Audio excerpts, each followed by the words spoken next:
Hey everyone, my name is Young D. Nice to meet you. I'm the person that will be reviewing Death Stranding 2. Actually, I'm the person that reviews every single game y'all see. You know, I'm tired of these big corporated companies reviewing a game for what it is and not what it can be. For example, if there's a bug in the game, as long as it's not affecting my gameplay, and my immersion, my experience, I ain't gonna say nothing. But every time a little smidge, a little glimpse of a bug pops up, guess what? They always got a comment on it. And really, I'm here for the needy and gritty. Is the game fun? Does the game got a story? Is the character badass? Is she thick? Is she not? Something that a true gamer care about, which hence the title, A True Gamer's Review. Now, in my past gaming reviews, I always call it a YNG review, or I would give a game a YNG rating. From here on out, it's no longer going to be that. Now, I'm reviewing it as an ATG, aka a True Gamer rating. So, without further ado, Death Stranding 2, let's get on with the review. So, we got to talk about the music. I like we're literally at the front page of Death Stranding 2, and whoever's humming this in my ears make me feel like I'm about to go straight to heaven. Makes me feel like I'm right there at the heaven gates. Already, the music in this game is fantastic. Ain't nothing like traveling all across the world or all across the continent of Australia, and you hear a nice little calm cruise and music to set you up on your travel. So, hey, Hideo Kojima, music is fantastic. Another thing that is fantastic, this is really a true PS5 next gen game. I don't know what these people did over here at Kojima, but these niggas went insane. And watch. Another thing they went insane is watch when I press continue. For people that never seen this before, or maybe you live on a rock, watch this. I ain't gonna say a single word. This is all unedited, by the way.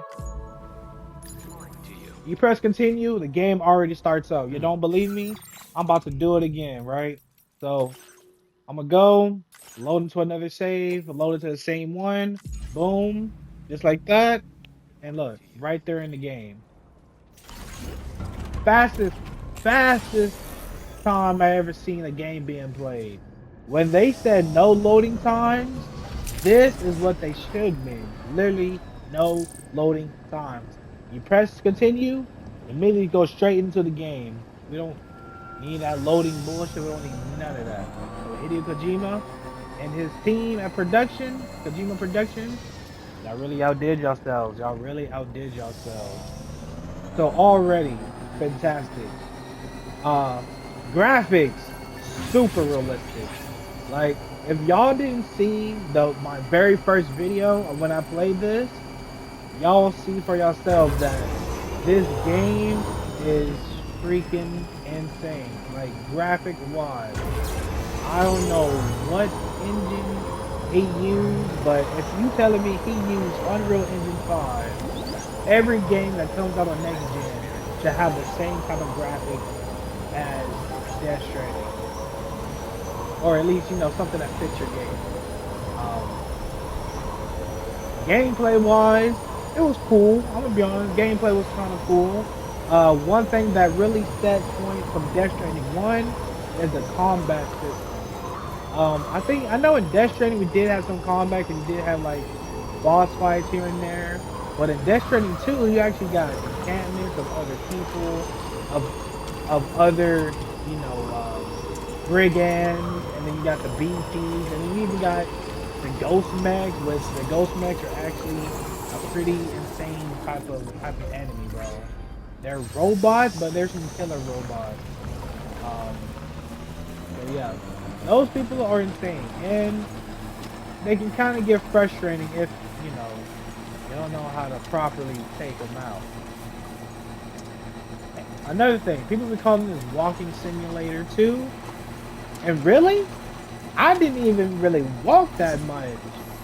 Cause this time the game, Hideo Kojima introduced cars kind of early on, where now, you was able to build your own car, or use other people's cars from around from the game. As you can see, that is a real player, by the way. You're not just playing the game delivering cargo. There's other people that's online, and they're delivering the same cargo just like you, or delivering cargo just like you. So with that being said, that the fact that this game has a community, these people in the community will build stuff to help you out. Like this generator, guess what? I can fill up my vehicle so I can keep traveling. Made by another player. That bridge that you saw me cross was made by another player. Um, if we go into the maps, you can see all these little icons are made by other players. Y'all think I have the time to build all this? No. So really, if you just have online, which you get the true Death Stranding experience, um, your delivering cargo will actually be easier than you think it is. Because then the times we got to go like all across the globe, right, or all across the continent, all you really need to do is go to a a point, a transponder, which, if for the people that don't know, that's how you like teleport across places. There might be somebody that build that. You just go to that, you can just transport to the location you want to be. So that's definitely a major plus when it comes to having a community like this. Now, unfortunately, you don't see these people. It's not like Destiny where y'all all go into the main hub and you see all the different types of people all around you. Now, this game don't have that, but just know they're there. You just can't see them. But still, I played Death Stranding 1. I beat it. I love Death Stranding 1. I didn't know what I was playing at first, but eventually I started to understand the plot. And now with Death Stranding 2, I really understood the plot. Honestly, I know the plot more than Death Stranding 1.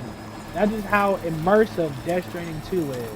So for the people that think this is a walking simulator, it's not just that. This game actually has a killer story. If you just lock in and pay attention on the story, you will be immersed into the story as well. And then you can see the game that Kojima has created. Another thing about Kojima, there was a report where he did a little game testing. He gave people early access to the game. They were playing it. They were probably having the blast of their lives, enjoying the time with the game. And other companies probably see that was like, okay, we made a really good game. But guess what? Kojima, he was like, mm-mm. Nah, y'all having too much fun. I'm gonna change some stuff up a bit because Kojima is a man where if the game is for everyone, it's a game for no one. So really, the only people that will understand the true meaning behind his game is the real fan base he is catering to. And I'm happy to say I am part of that fan base. And Mr. Kojima, I wasn't around when you had Metal Gear Solid. I never really actually beat a Metal Gear Solid game. But one thing I can say is I was here to beat every single Death Stranding game. Especially, you got your boy Norman Reedus in here. Shout out to Mr. Norman. I didn't even know you really do games like that, man. I wasn't familiar with your game. But this game is actually fantastic. On top of that, this is not even a Kojima thing. It's really a PlayStation thing. Or maybe it is a Kojima thing. But this game is actually how big it is, how the marketing was with Kojima making the game and his team. This game was just $70. Now, obviously, I know people saying $70 that's still too much, but compared to how Nintendo drastically raised their prices, Xbox raised their games about $10. I heard their Outer World is going to be $80. PlayStation kept the game at $70. And this is the first party console exclusive for now. Honestly, it should stay on console. Maybe I should make a video of how, you know, I don't like how PlayStation be transporting their games onto PC. Especially what Xbox is pulling off. You know, that's another video. Anyways. But yeah, and then we got another console exclusive, Ghost of Yotai, and that is also $70. So right now, PlayStation really don't have no plans to increase their prices. Maybe until the PlayStation 6 get here. We'll see what they do with that. Um, but yeah, I actually enjoyed my time playing this game, ladies and gentlemen. Y'all can see, y'all can go into my video. I beat the game. I posted all the parts from beginning to the end. Y'all see my reaction. Y'all see how beautiful the game is, and y'all can also see how really good the story is. And like I said, shout out to Kojima and his team. Y'all really did one with this one, and I can't wait to see what's the next game Kojima puts out, because you know that create a menace of a society. So I don't know what he gonna be putting out, but if he wants it in his game, he's gonna put it out. And I'ma play it. I'ma play it. Oh, look at that. Look like we're close to a BT. Interesting. Oh yeah, look at that. Like what the fuck is that? I never even burst the enemy like that. Nah, I ain't gonna do it in this video. No sir. This is a review. I need to lock in for my review. But anyways, I think I gave Kojima enough glaze, and y'all can probably predict what type of rating I'm going to give it. So, ladies and gentlemen, my verdict of Death Stranding 2 on the beach, made by Kojima Productions, aka Hideo Kojima and his team. This game is a whopping 9 out of 10. Yes, sir. 9 out of 10. I wanted to give it a 10 out of 10, but there was some moments that kind of caught me off guard. But all in all, it wasn't enough to fully affect my game, and eventually I was able to get used to it. But 9 out of 10 game by Kojima. Now, is this game, another question, is this game Game of the Year?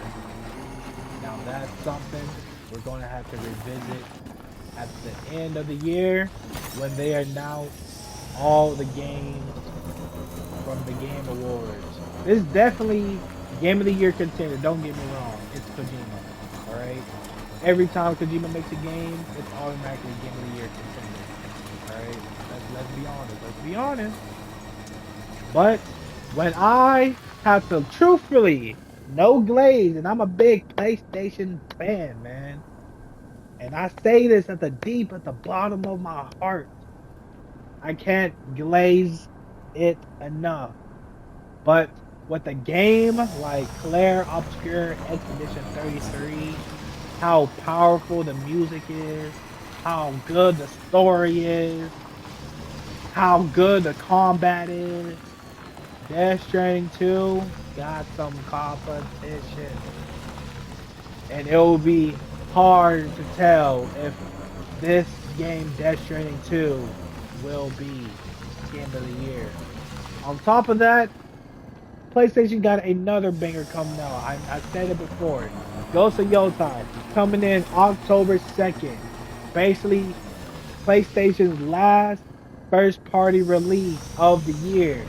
Their last submission for 2025, the Game of the Year. So, who knows? what I've seen from so far, Ghost of Yotai do look like some heat. So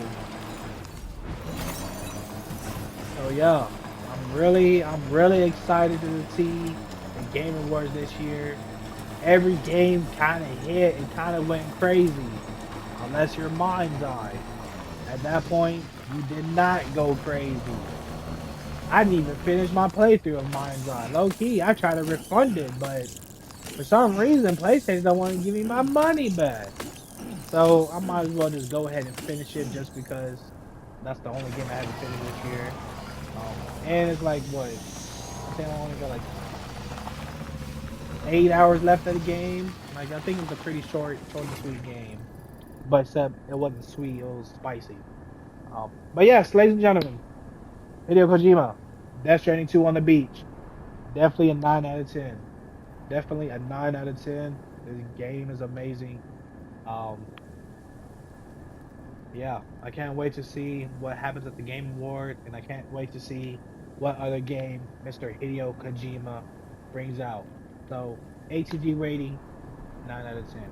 Anyways, on squad, I love y'all. I hope y'all enjoy the review.